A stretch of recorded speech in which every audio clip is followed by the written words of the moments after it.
జపాన్లో పర్యటిస్తున్నారు రాష్ట్ర కార్మిక ఉపాధి శాఖ మంత్రి వివేక్ వెంకటస్వామి.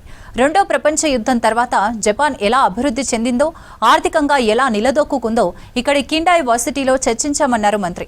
చదువుకునే టైంలోనే విద్యార్థులు ఎలా స్కిల్స్ నేర్చుకుంటున్నారో, అడ్వాన్స్డ్ టెక్నాలజీని ఎలా ఉపయోగించుకోవాలో డిస్కస్ చేశామన్నారు. ఉద్యోగ కల్పనకు తీసుకోవాల్సిన చర్యలపై కూడా కీలక చర్చలు జరిగాయన్నారు మంత్రి.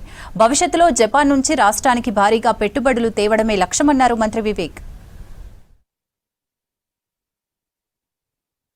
రాష్ట్ర ప్రభుత్వం ద్వారా ఒక డెలిగేషన్ జపాన్కి రావడం, జపాన్లో ఎట్లా జపాన్ దేశం హిరోషిమా బాంబింగ్ తర్వాత ఎట్లా పైకి ఎదిగి వరల్డ్లో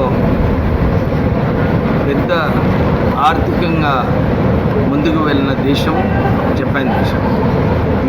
వీళ్ళ సిస్టమ్స్ వీరు ఎట్లా ముందుకు వెళ్ళారని చెప్పి ఈ delegation Japan universities, Japan skill యూనివర్సిటీస్కి చర్చించడానికి రావడం జరిగింది. ప్రత్యేకంగా ఇక్కడ ఇండస్ట్రీ వాళ్ళు, యూనివర్సిటీ వాళ్ళు చదువుకునేటప్పుడే వారు అక్కడ ఇండస్ట్రీ గురించి ట్రైనింగ్ ఇప్పించడము, ఎలాంటి ఉద్యోగాలు ఇండస్ట్రీకి అవసరమో అది యూనివర్సిటీ లెవెల్లోనే వారు విద్యార్థులకు ఒక రీసెర్చ్ ఎన్వైరన్మెంట్ క్రియేట్ చేయాలని చెప్పి ఈ కిండా యూనివర్సిటీలో వారు విద్యార్థులకు నేర్పించడం జరుగుతుంది.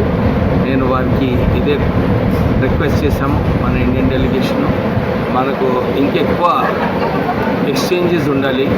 తెలంగాణ ప్రభుత్వంకి ఇంకా కిండా యూనివర్సిటీ జపాన్కి ఉంటే ఇద్దరు కూడా నేర్చుకోవచ్చు.